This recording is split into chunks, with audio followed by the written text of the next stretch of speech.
Коми в разгаре декада ГТО. Это официально организованное выполнение норм Всероссийского физкультурно-спортивного комплекса «Готов к труду и обороне». С наибольшим интересом на него откликнулись будущие выпускники школ. Министерство образования предложило им обменять хорошие спортивные результаты на дополнительные баллы к ЕГЭ. Константин Куратов давно уже не школьник, но к труду и обороне по-прежнему готов.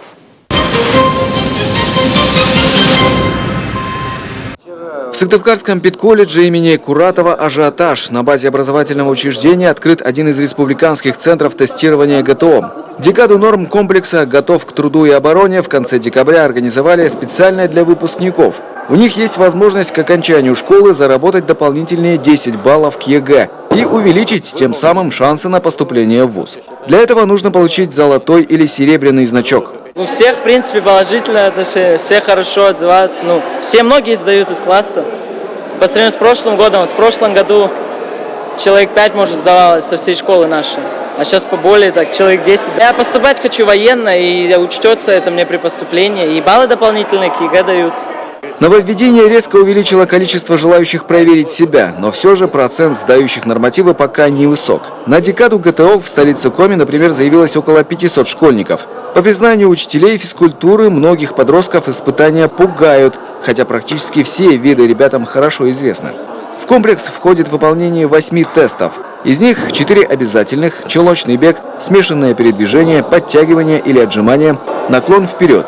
И 4 по выбору. Это могут быть прыжок в длину, метание теннисного мяча, бег на лыжах, плавание, рывок гири.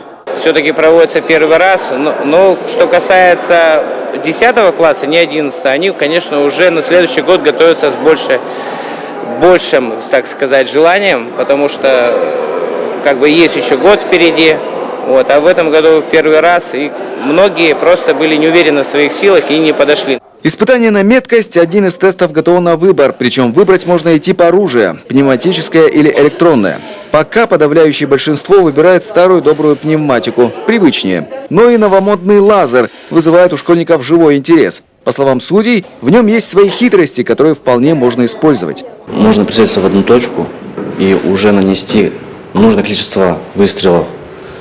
При этом уже можно быть точно уверенным. И лазер показывает нам, насколько мы точно попадаем в цель. Сейчас в Коми действует 20 муниципальных центров тестирования в каждом городе и районе и 3 республиканских в Сыктывкаре и в Печоре. Пока, признаются руководители учреждений, справляются только благодаря тому, что наплыв желающих небольшой. Но с 1 января 2016 года выполнение комплекса ГТО официально стартует среди всех учащихся и потом среди взрослого населения.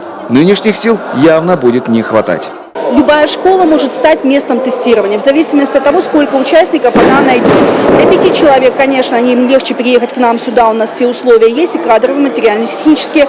А если говорить, конечно, о, может быть, 30, 50 и сотнях учащихся разного возраста, тогда мы перейдем к ним. Для этого начинают обучать и судей ГТО, главным образом из числа преподавателей физвоспитания в школах. Ближайший семинар пройдет на следующей неделе. Чтобы судьи одинаково подходили, скажем, к выполнению любого упражнения. Потому что зачастую у нас и в школах-то, скажем так, преподают одно, говорят одно, а на самом деле упражнения немножко по-другому выполняются. То есть мы тут отрабатываем все эти нюансы. Обучение судейству уже прошли студенты педколледжа, будущие учителя физкультуры. Причем вместе с наставниками они придумали и изготовили приспособления, облегчающие контроль за выполнением упражнений. Например, при отжимании и подтягивании у девушек. При нарушениях техники молодые судьи непреклонны. Принимать сложно, так как на том, который положение, из низкого положения надо принимать, девушки еще не могут делать как правильно, техники нет. Также отжимания тоже делают неправильно. Наверное, мне кажется, отжимания больше подходит для юношей, чем для девушек. Девушки неправильно хват делают, когда начинают отжиматься. Надо все объяснять. Впрочем, предприятия и организации для начала могут пройти не официальное, а так называемое пробное тестирование, чтобы знать, где надо подтянуться. Среди самых дисциплинированных назвали спасателей и энергетиков, а также Верховный суд. Они прошли испытания от начала до конца.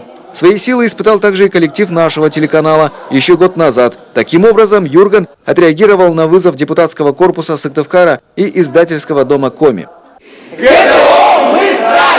Акция проходила в рамках Года здоровья в 2014 году. Сегодня за дальнейшую популяризацию ГТО берутся авторитетные люди всех регионов страны. На этой неделе 46 именитых спортсменов, руководителей, журналистов получили сертификаты обладателей официального статуса «Посол Всероссийского физкультурно-спортивного комплекса ГТО». В Коми им стал директор Центра подготовки сборных команд республики Николай Гордеев. Буду личным примером, естественно, также показывать, что я тоже, извините меня, недалек от этих целей. Не только могу языком говорить там для наших жителей, но, естественно, сам же буду сдавать и сам буду привлекать своим примером, сдавать эти нормы ГТО. Послов ГТО выберут и в каждом муниципалитете, также из числа именитых спортсменов. Поднимать спортивный дух молодежи будут также волонтеры. Уже сегодня студенты объединяются в группы и готовятся с будущего года заняться активной пропагандой. Проект называется «Мы за здоровую Россию». Готовим волонтеров к приему и проведению сдачи норм ГТО. Помощники будут вводить команды, принимать команды, объяснять, что, где и как можно расположиться. Главная мысль, которую будут доносить до жителей Коми послы и волонтеры ГТО – выполнение спортивных норм никогда не будет обязаловкой, а тот, кто решился испытать свои силы в выполнении норм ГТО, борется только с самим собой. Комплекс ГТО подразумевает в себя принцип добровольности, но есть стимулирующие показатели. Для школьников это какие-то благодарности, сертификаты, возможно, абонементы в спортивные сооружения бесплатные. Будут, возможно, выплаты каких-то премий, но это на усмотрение образовательных организаций. Также в СУЗах, вузах могут давать дополнительную стипендию. Активно внедряется и автоматизированная информационная система ГТО. Желающие выполнить нормы комплекса регистрируются на официальном сайте и в личном кабинете, получают идентификационный номер и график выполнения упражнений. Пока проект работает только в режиме коллективных заявок от школ. На следующем этапе выполнять нормы можно будет каждому желающему индивидуально. Константин Куратов, Вячеслав Беспалов, Василий Янин. Об итогах всеобщей подготовки к официальному старту комплекса ГТО.